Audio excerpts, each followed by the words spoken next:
The Irish province of the Institute of Christ the King Sovereign Priest presents Lenten Thoughts. Live not by bread alone, but by every word from daily Mass this Lent. Why not help us to restore the Church of the Immaculate Heart of Mary in Belfast? To donate, go to this GoFundMe link. Thank you for your generosity.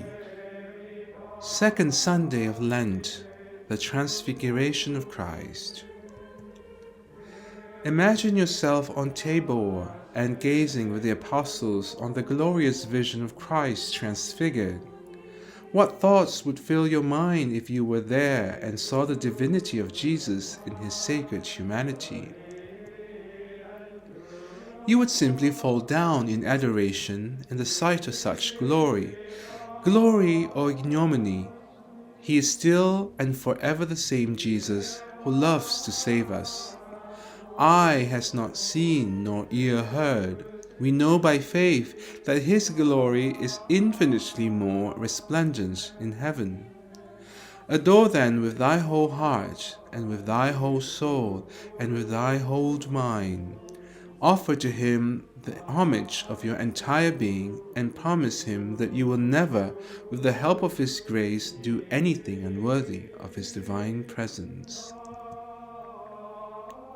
During the Transfiguration, a voice was heard from the cloud saying, "This is my beloved Son, in whom I am well pleased. Hear ye him."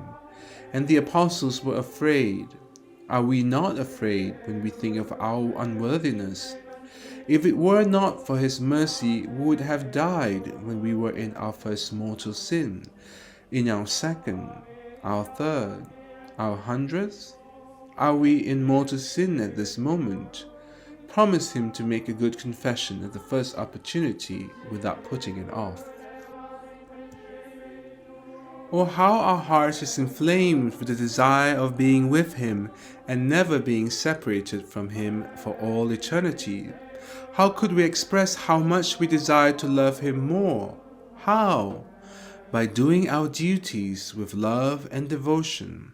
Like a wife who is completely devoted to her husband, we too must give our all to what God expects from us, to our duties.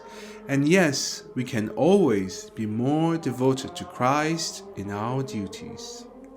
Like St. Peter, let us adore in profound admiration.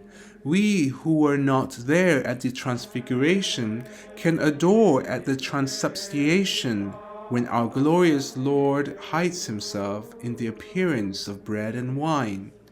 Eucharistic adoration is reserved for those with true and humble faith, and those who do not seek glory but divine grace in order to better carry their cross daily. Jesus, aid me by thy grace. Interested in almsgiving this Lent? Why not help to restore our church in Belfast, the Church of the Immaculate Heart of Mary?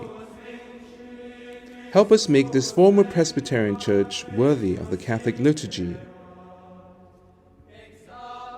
You can donate at this GoFundMe link. May God bless you for your generosity. Like and subscribe for daily Lenten reflections. May the Immaculate Heart of Mary triumph in Ireland.